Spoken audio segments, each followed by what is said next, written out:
Our intent today is to provide you with more of a high-level overview, more of a checklist of the areas to be looking out for when you're dealing with employment and labor issues. So what are those looming issues that we have to address? Well, interestingly, our firm put together a survey, and this was back right before the election, and had about 1,100 companies participate.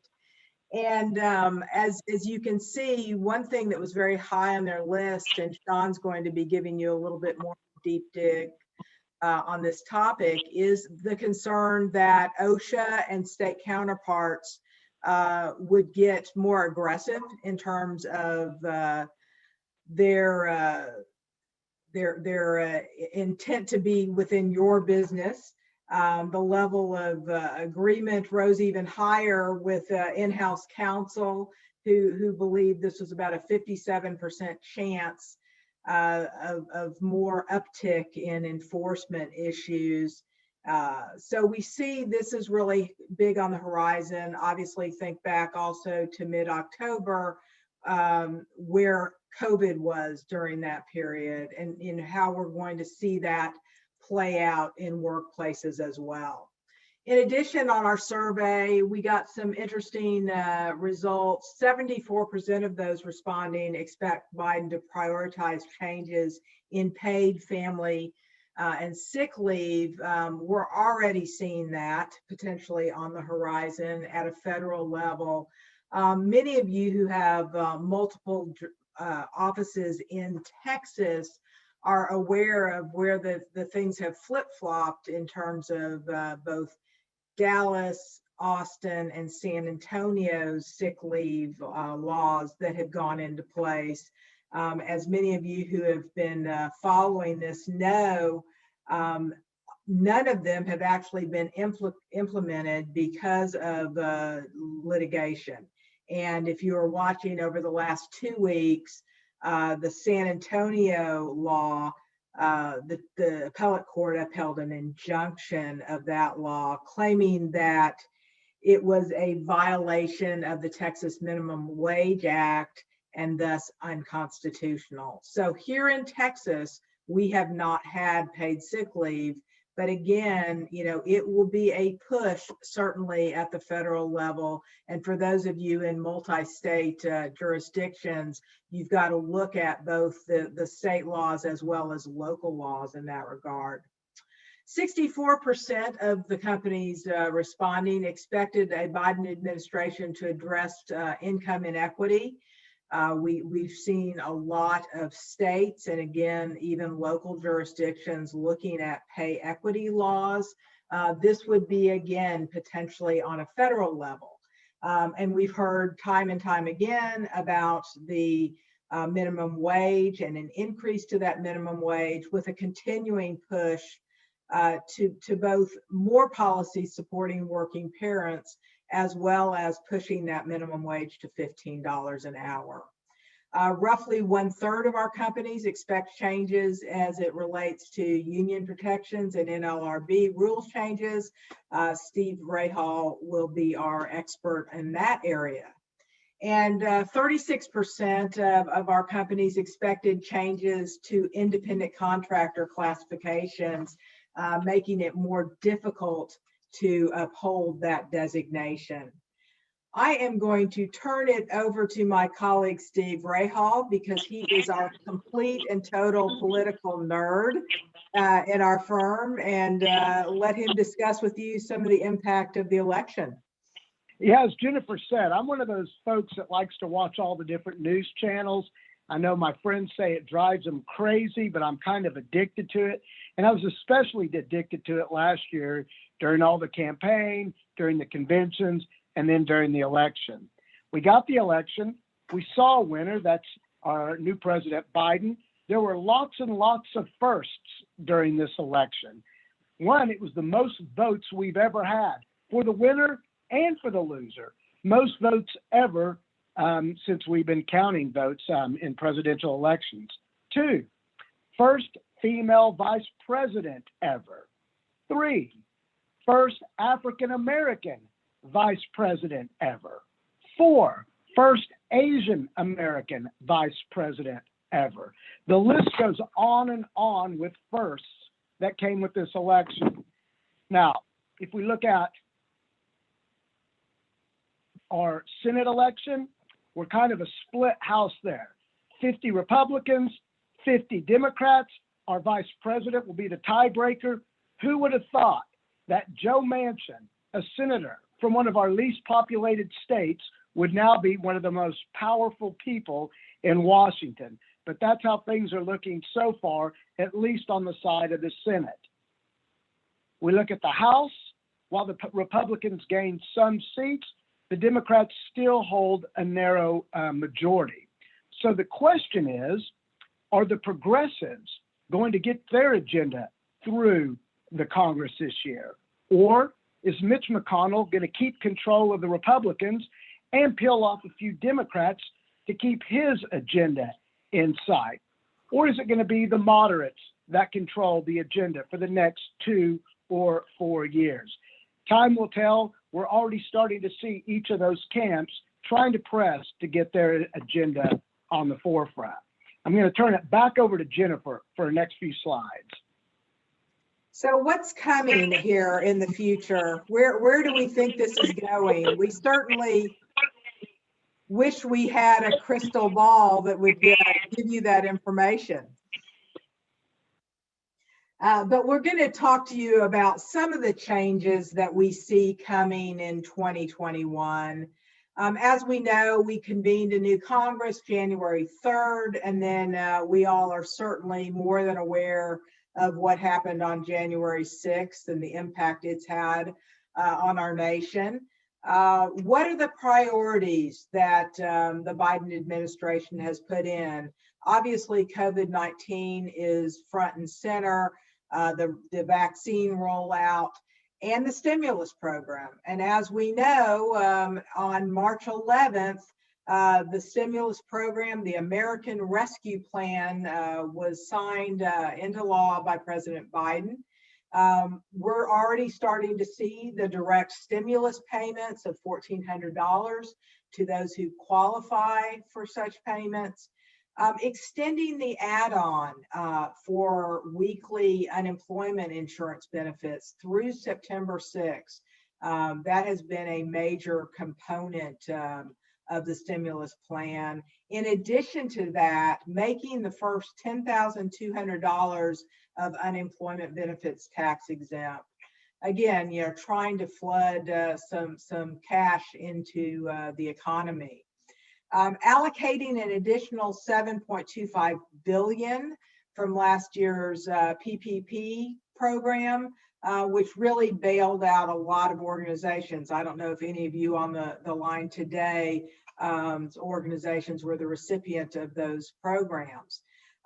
Again, going back to and continuing our Families First Leave program, which allowed for paid leave, oftentimes due to COVID-related circumstances. That's going to continue with full refundable federal tax credits through September 30th, 2021. So, looking at these issues, including multi-employer pension relief, we're seeing a lot of activity. The other thing that many of you and those of you who are responsible for labor and employment issues within your organization know about the Trump executive order, which put a real either a halt or at least some questioning in place about the ability to conduct anti-harassment and trainings with regard to unconscious bias based upon the restrictions that the Trump executive order put in place. It caused a lot of confusion for those of you who are multi-state employers. There are certain states that mandate certain trainings, and there was just a great deal of confusion around what you could and couldn't say and do in that training. Biden immediately repealed that Trump executive order. So especially given the events of last summer and the idea that, companies have made new and growing commitments to social justice, it allows more opportunity for that type of training. Additional executive orders expected. Also issued multiple COVID-related executive orders, including Secretary of Labor to issue revised guidance to employers with regard to COVID-19. We're back again to the minimum wage issue. President has already directed the Office of Management and Budget to recommend a $15 an hour minimum wage for federal contractors, federal employees as well. So implementing, again, the Fair Pay and Safe Workplace Obama rule, what we call the blacklisting rule, requiring bidders for federal contracts to disclose their labor law violations. So Steve can fill you in on the import of that as well. So again, a very ambitious schedule, ambitious worker-focused agenda, the pay and pay equity initiatives. I anticipate that will be a battle, and I think that we will see that not only with the various state laws, local laws, but let's wait and see what happens at the federal level. Predictive scheduling, again, it's very difficult when you're working in multiple jurisdictions that have multiple laws, looking at whether or not that's going to be federalized. And then many of us dealt with the issue of, will we have the changes to the white collar FLSA exemptions or will we not? We've been back and forth on that. Expect those to come back around with an increase to the minimum salary level. So reshaping the courts, that was obviously a huge agenda item with regard to the Trump administration, and Trump wins the award for the most judges sat during his tenure. So, he had a real opportunity, as we know, to influence the courts, both at the district, the appellate, and at the Supreme Court level. So it's been a very significant issue that will have very, very lasting effects. Just this morning, we got notice, if you were looking at your Employment Law 360, of 11 judicial nominees revealed by Biden, including Ketanji Jackson, who is nominated to the DC Circuit, where we believe she will be a leading candidate for any Supreme Court vacancy. We'll see about the court packing issue. As we know, Biden skirted around that issue during the campaign a bit. We'll see if there'll be any push to try to extend the numbers on the court. I'm going to turn this over to Sean to talk about the U.S. Department of Labor. Thank you, Jennifer. I think over the next few years, as Steve was laying out, that we are slightly deadlocked in the Senate, that and we've already seen this already, is that President Biden will take a lot of action at the administrative agency level to enact his policy. So the first one, we'll touch on several, but the first one that we're going to look at is the Department of Labor. So right now, President Biden is in the process of putting his appointees into the department. And it's interesting who he's chosen because it can give us some insight into what the priorities of the DOL will be. So the new Secretary of Labor is Boston Mayor Marty Walsh. Notably, when Mayor Walsh was in office in Boston, he pushed for the $15 minimum wage. As Jennifer mentioned earlier, that's likely to be a priority. And we'll see if the DOL will try to take administrative action to try and make that a reality if there is not a political will to do that through the legislator. Julie Su from California has been nominated as the Deputy Labor Secretary. She has not been confirmed yet. The confirmation hearings have been a little bit testy over her role supervising California's unemployment agency, because if you follow the news there was massive fraud where millions of dollars went to people that shouldn't have received them. So that her appointment hasn't been confirmed. But again, she would be someone who, if confirmed, would probably take the DOL into fairly aggressive action on the, basically legislating through administrative agencies.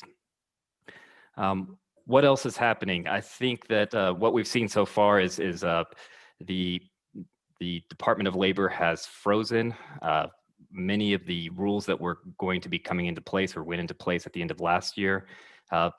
Probably the largest one was the independent contractor regulations. Just basically, the Trump administration had proposed some changes to how the Department of Labor looks at independent contractors. It was meant to simplify them and focus on the concept of economic dependence as being the key factor. The Biden administration froze that rule, and just recently, in the past week, that Biden's decision to freeze that rule was challenged in the Eastern District of Texas, and that's actually something that our firm was involved in, so stay tuned for that. The other policies that have been frozen are the tip rules. I'm not going to get into the weeds here, but President Trump's administration had tried to set out rules clarifying who could present in tip pools, who couldn't. President Biden's administration has frozen the effective date of those, so we're probably not going to see those going into play, along with several other wage and hour division opinion letters clarifying how employers treat tipped employees and independent contractors. So we're seeing the most action around probably a push for a higher minimum wage, a kind of tightening over who can be called an independent contractor, and we'll look for more guidance on tip rules from the Biden administration. Another, OSHA falls under the Department of Labor. I'm sure many of us never thought that we would be workplace safety lawyers over the past year, but we've all had to become one in one way or another. So what we're waiting for right now is that there was an executive order from President Biden to OSHA to issue a temporary standard on COVID guidance. We are still waiting for that. It was due in mid-March. Over the past year, basically, OSHA has been operating just under the general duty standard, which doesn't provide a lot of guidance to employers except, the employer has an obligation to keep employees safe. So we're expecting more guidance soon on not only what an employer's obligations are as regards to COVID, but maybe some more clarification too on recording and reporting COVID in the workplace. As you all probably saw, the Department of Labor came under a lot of fire recently for not taking action on COVID at the beginning, and we're probably going to see quite a backlash now where OSHA is going to be much more aggressive on workplace safety issues over the next few years. After that, I'm turning it over to Steve Rahal. Thanks, Sean. Now we're going to talk a little bit about the National Labor Relations Act. And while the law has been basically the same since it was enacted in 1935, depending on what party controls the White House, the use of this law or how it's interpreted can vary very widely. The Trump board was considered very, very pro-employer. We expect that to change under the Biden board. You can look at life under the Trump board, the number of elections held. They almost decreased by half, 50% from 2015 to 2019. Unions were pretty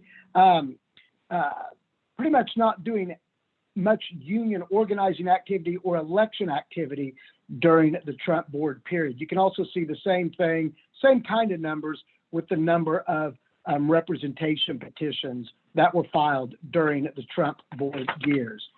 We can also see that union membership under the Trump board continued its spiral downwards, where we're still sitting at basically an all-time low if you look at the percentage of workers in the private workforce that are currently represented by unions. It's at about 6.7%. If you look at Texas, that number goes well below the 6% number. So again, the Trump board was considered very favorably by employers. Some other actions taken by the Trump board that were seen as very pro-employer was, one, the Trump board basically killed the ability of unions to target small units for elections. We call those micro units. We always say in labor law that it's easy for unions to organize smaller groups, get those groups, and then try to organize the larger groups. The Trump board made it very difficult for unions to do that type of organizing. The Trump board also made it very difficult for unions or others to try to claim that two employers were the joint employer over a group of employees. They made the rules very tight on who could be and when an employer could be considered a joint employer. Handbooks, I know you all do your handbook revisions about every 4 to 8 years, and lawyers like Jennifer, Sean, and myself get on the line and we tell you, nope, we got to redo it again. Well, the Trump board made handbook rules very lax, at least from the employer perspective. They recognized that employers could prohibit non-parties from coming onto their workplaces. They recognized that employers could require that employees keep certain investigations confidential. They recognized that employers could prohibit employees from videotaping or tape recording conversations in the workplace. They recognized that off-duty employees could be restricted from when they could come on and off the work site. These were all rules that were implemented by the Trump board. Again, protecting property rights and confidentiality of investigations. People like me, people in the traditional labor law realm, all expect big changes, especially as it relates to the board's interpretation of the National Labor Relations Act. And remember, the NLRA applies to folks with unionized workforces, but it also applies equally to workplaces where there is no union representation. I think we can just look to a quote of our current president, President Biden, about where we're going when it looks at the National Labor Relations Act. President Biden said, "If I have the honor of becoming your president, I'm going to be the strongest labor president you have ever had." This was President Biden talking at an AFL-CIO seminar.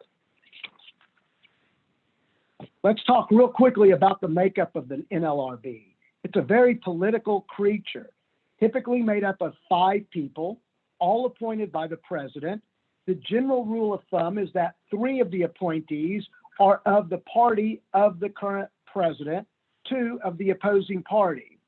President Biden took no time in getting rid of the chairman of the current board and replacing that chairman with Lauren McFerrin. Lauren McFerrin is seen as very, very pro-union. You can also see that member Bill Emanuel, a former colleague of Sean and Jennifer and mine, his term ends in August of this summer. It's expected that Mr. Emanuel will also be replaced by a very pro-union board member. We've also got an open seat where there's some fighting going on currently as who is going to fill that open seat. President Biden has already replaced, he actually fired the sitting GC of the NLRB and replaced him with Peter Orr, who is also known as being very, very union friendly. Unions are also becoming cool in the workplace. If any of you all watched the Meghan Markle Oprah Winfrey interview, she pronounced her support for unions in the workplace. We all know Bernie Sanders and Elizabeth Warren support unions in the workplace. Black Lives Matter supports unions in the workplace. $15 an hour living wage supports unions in the workplace. Unions are now getting the support of immigrant workers. And I don't know if you all are looking at this, but I have been looking at this very closely. But right now, one of the nation's largest employers, Amazon, is having its first union election in Alabama. The votes are being cast today, approximately 6,000 votes. And this will be very telling if a union can win an election against Amazon at a facility in Alabama. That could show us the shape of things to come in the near future. Now, President Biden, has said one of his biggest platforms or one of his biggest planks is the ProAct, the Protecting the Right to Organize Act. It was passed in the House. It's headed to the Senate. I don't believe there's any way that this bill will pass as is.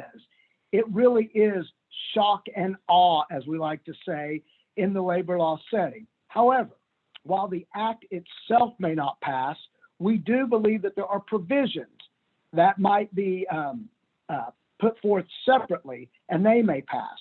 Here are some of the provisions that are probably going to affect most employers if they get passed. One, the ProAct would basically do away with right to work status. Employers could no longer tell employees, you have the right to be a dues paying member, but you also have the right to say no to being a dues paying member. There's currently about 23 right to work states, which also includes Texas. The ProAct would bar employers' abilities during a union strike to hire permanent replacements. That's a huge tool in an employer's arsenal if there was ever a strike. The ProAct would also make it much easier for unions, plaintiffs, employees to show that two employers are actually a joint employer of a common workplace. The ProAct would expand unions' right to engage in intermittent strikes. It would narrow the definition of supervisor. The NLRA tells us specifically that supervisors can't be members of unions. It also defines who a supervisor is. The ProAct would narrow that definition, making a lot more people eligible for union representation. Here's a big one. The ProAct would also say if a union wins an election and the union and the company can't come to an agreement on a collective bargaining agreement, the government has the right to pick a third-party neutral to come in and set the terms and conditions of the employee's wages and benefits. That's very different than what we have now, and that is we're only required to bargain. We're not required to come to any agreement. The ProAct also would allow the union to have increased rights when it comes to secondary pressure. It would also prohibit waiver of class arbitrations in agreements, some of which you all have in your employment agreements. It would also shorten the time in which a petition is filed to the time of election, making it easier and faster for unions to organize. It would also allow unions to organize simply by getting employees to sign a card, as opposed to going through the secret ballot process. It would adopt voter list requirements. And finally, the ProAct would eliminate what we call our captive audience speeches. These are those speeches like which Amazon is having now, where it's during the workday, they call their employees in, and they tell the employees why they're union-free and why they want to stay union-free. Do we think the ProAct is going to pass as is? Absolutely not. Will parts of it be enacted? We absolutely think so. We also think that the Biden board is going to look at handbooks again. So it's probably time that we're all going to start looking at our handbooks again. They're going to expand the definition of joint employer. They may allow micro units to exist again. They're probably going to revisit the restrictions on unions' ability to use an employer's computer systems to solicit and organize employees. We're probably going to see limitations on an employer's right to terminate employees for abusive or otherwise protected activity in the workplace. We believe that the Biden board is going to reverse Trump board decisions on confidentiality of investigations in the workplace. And we also see or believe that there is going to be an uptick in union organizing. So from an NLRA perspective, to wrap this up, the Biden board decisions are going to impact employers with unionized folks and non-union folks. We expect an increase or an uptick in union organizing activity. We expect to see the micro unit organizing tactics again. And we think that you all need to keep abreast of these laws to look to make sure that your handbooks, your employment agreements, and your employment policies are in compliance with the Biden board laws and issues. Now I'm going to turn it back over to Sean to talk about immigration. Thanks, Steve. So we all know immigration was probably one of the biggest issues of the President Trump's administration, going back to when he announced his campaign. And it has continued to become a central issue in our political life.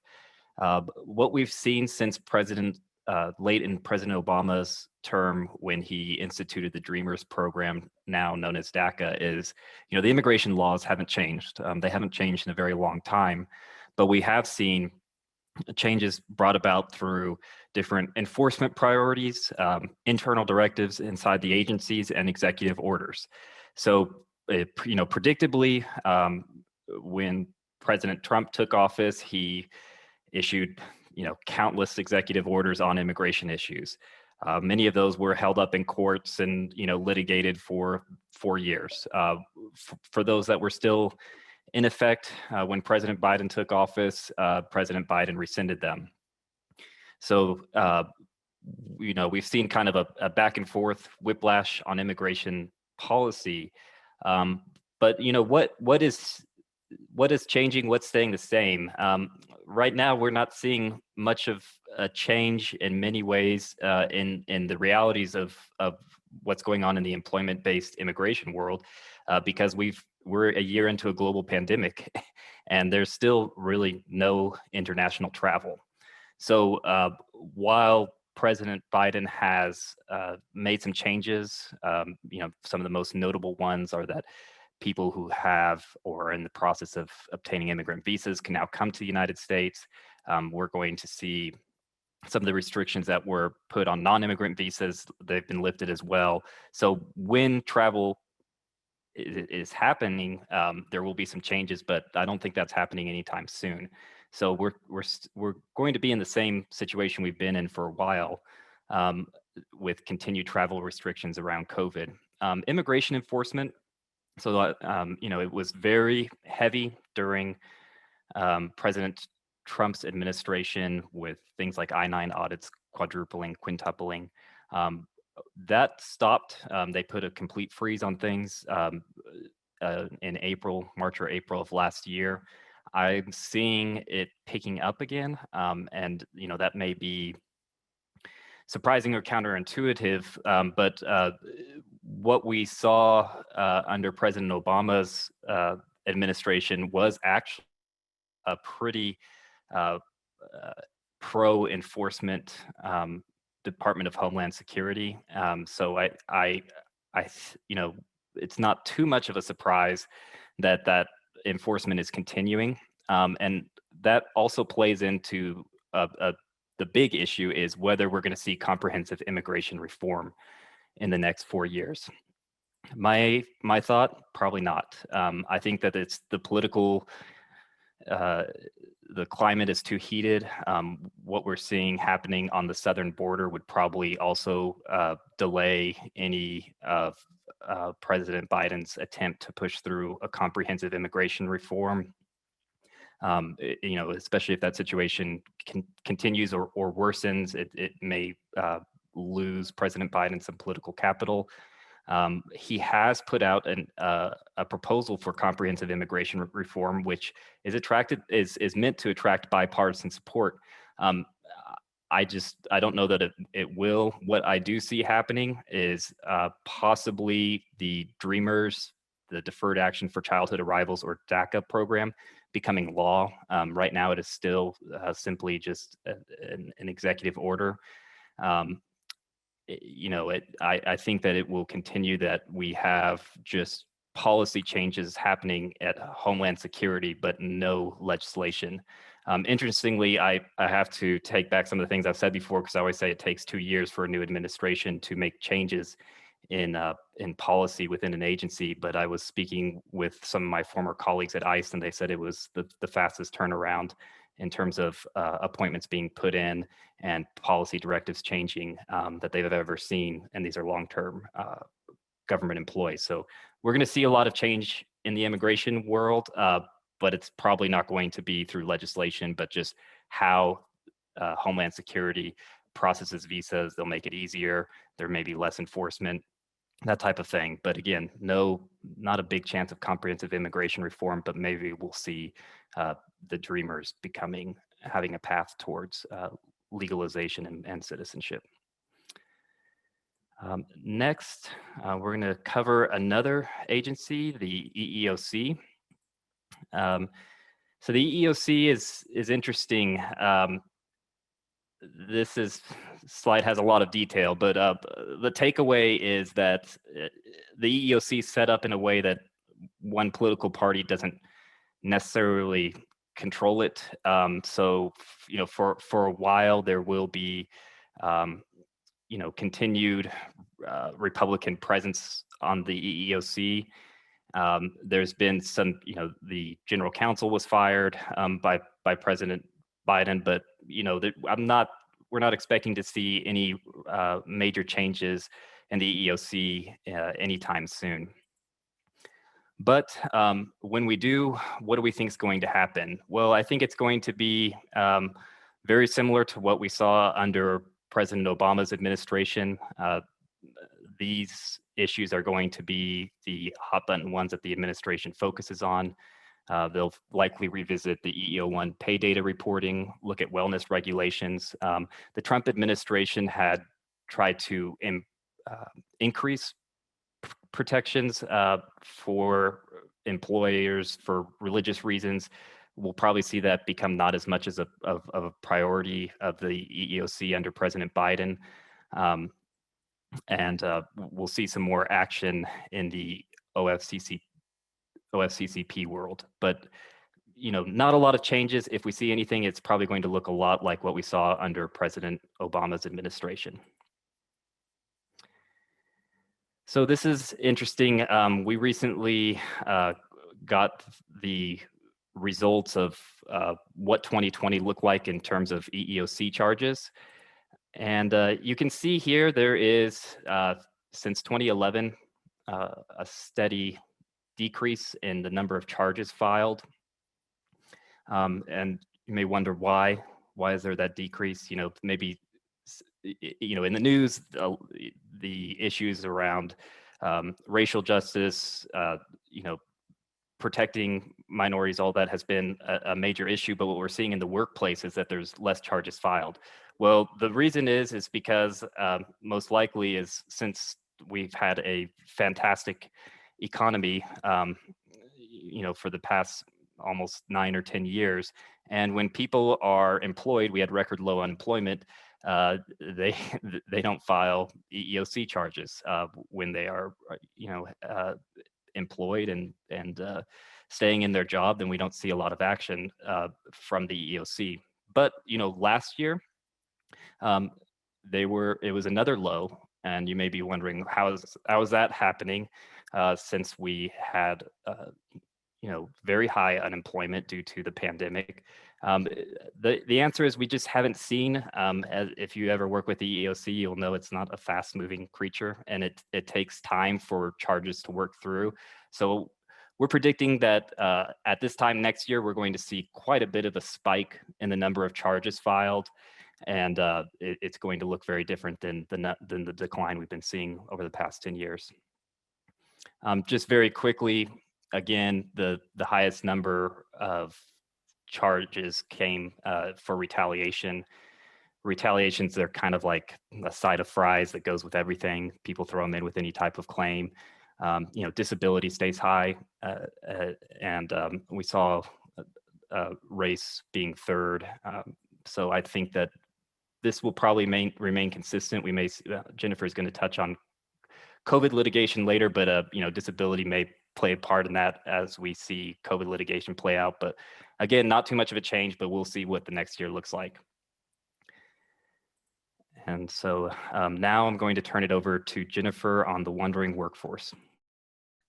This has been, it may have actually been the most major change that we've seen over the last year, and something that we anticipate continuing with times. We really have come to learn that people can be quite productive outside of their office. I know a lot of organizations were very intent on people only working from the office, and I think we have shown that that may not be a necessity. We also know that there are individuals who have loved the opportunity to work from home, and it may very well become a recruiting issue for your organization if you don't allow people at least some flexibility of working from home. So we have this major issue now going on with, what we're terming the wandering workplace. Where is the workplace? Where is their home? How are they considered in terms of their residency? When you have people who are traveling about, certainly a much larger percentage of people than pre-COVID, we would anticipate to working at least a portion of their time from home. So where is home? That is really the key question. We certainly have seen, millennials who have used this last year as an opportunity to work, from various locations. We've seen people moving to get supportive family. So they may have walked, gone back to where they grew up so that their parents and grandparents can assist with children. We've seen it with people that have two homes, that they've gone to their lake house. So let's look at our example here. An employee's regular office is in Charlotte, North Carolina. They usually commute in from the suburbs, come in daily, but now they're working from Hilton Head, South Carolina. So what is their, what is their state? What is their state of residence? What it will be considered their state for employment law purposes? And this becomes a really significant issue. We have even the people who are the complete travelers who are, have gotten in a Winnebago or nomad land vans. So, recognize, what this means from a financial perspective. I can tell you this, if there is an aspect of someone's residency that relates to a state having to pay out money, for instance, they have to pay out unemployment compensation if someone is not employed during a period of time. There will be a real push for that state to say that somebody who's traveling in and out is not subject to their unemployment compensation insurance. If, on the other hand, there's income tax dollars that come in the door, very much expect for that state to be saying you have residency in that particular state.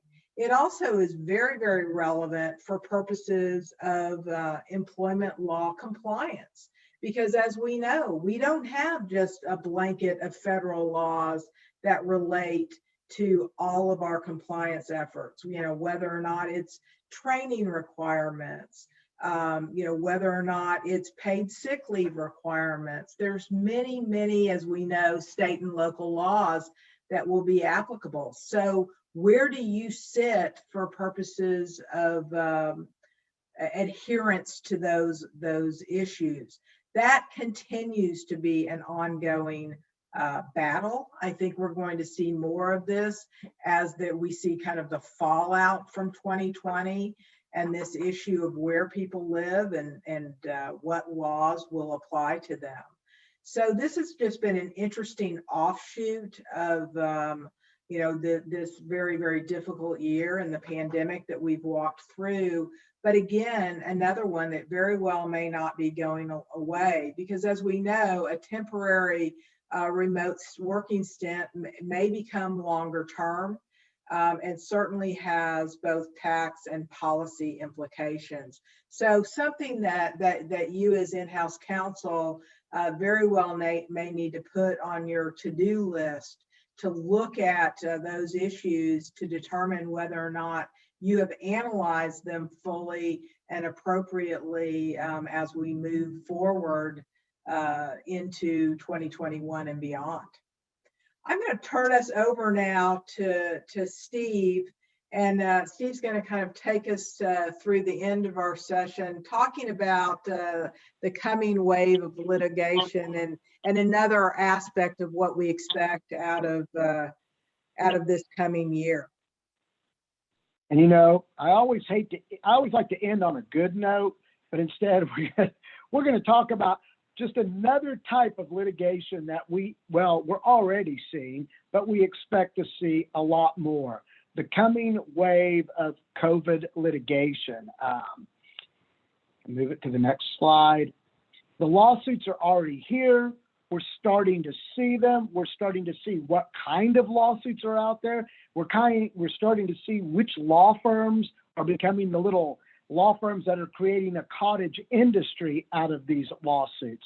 I know Jennifer and Sean and I and other colleagues at our firm regularly get calls from in-house counsel saying, Steve, how many of these kind of lawsuits are out there? What are people filing for? I need to know this stuff to tell my C-suite when we have a meeting. Well, because of that, we created at Littler what's called the COVID-19 Litigation Tracker. And it is up to date, up to the day, up to the minute, which tracks all the lawsuits that are being reported that relate to COVID or COVID-related litigation. It tells you where the cases are being filed. It tells you what kind of cases are being filed. It tells you who are filing those cases. And again, some interesting statistics here. But since March 12th of last year, 2020, over 2,000 COVID-related cases have been filed. Over 880 of those cases were filed in federal court. About 1,200 of those cases were filed in state court. 164 of those cases are class action claims. And we have seen a huge uptick in this litigation since October, November, December. And as these law firms get more savvy about bringing these claims as class claims or figuring out which of these claims are going to survive summary judgment, we're seeing huge upticks in the types of lawsuits or in the number of lawsuits being filed. I will tell you, and this shouldn't come as a surprise to anyone, especially those of you all who operate in multi-states, including California. California ranks number 1 on our list as the most COVID-related litigation. Number 2 is New Jersey. 3 is Florida. 4 is New York. 5, interestingly enough, is Ohio. And the great state of Texas lands 6th on the state with the most COVID-related litigation being filed. This chart kind of shows us from a high-level perspective what the cases about COVID, what they're really about. Most of them, kind of as Sean with the EEOC statistics showed, most of them are retaliation. People claim that they're either being fired because they had COVID, fired because they were with someone who got exposed to COVID, fired because they didn't want to come to work because someone had COVID. But most or a bulk of the claims are retaliation. You can see the rest of them as they go down to overtime, harassment, sick pay, wage statements. And it also breaks it down by single plaintiff litigation and class action litigation. The trends are clear, folks, though. We're starting to see these claims. We're starting to see them get past summary judgment. Soon we expect to see some of these starting to go to trial. The focus for you all as in-house counsel or as HR representatives for your companies is to really start thinking about your return to work plan. Are we going to have a return to work plan? If so, is it going to be mandatory? Is it going to be voluntary? Is it clear? Is it practical? Is it responsible? And most importantly, is it reversible? Because we may see spikes as we go through 2021 and 2022. So, as Jennifer said, companies are looking at their return to work plans. Are we going to do it? When are we going to implement it? But folks, we say be clear, practical, responsible, and reversible. We have taken up exactly 55 minutes of your time. We always like to give back a little bit of time or leave a little bit of time for questions and answers. So Jennifer's going to remain on the line, Sean's going to remain on the line, and so am I. And we thank you for your undivided attention during this 55-minute lunch hour program. Thank you.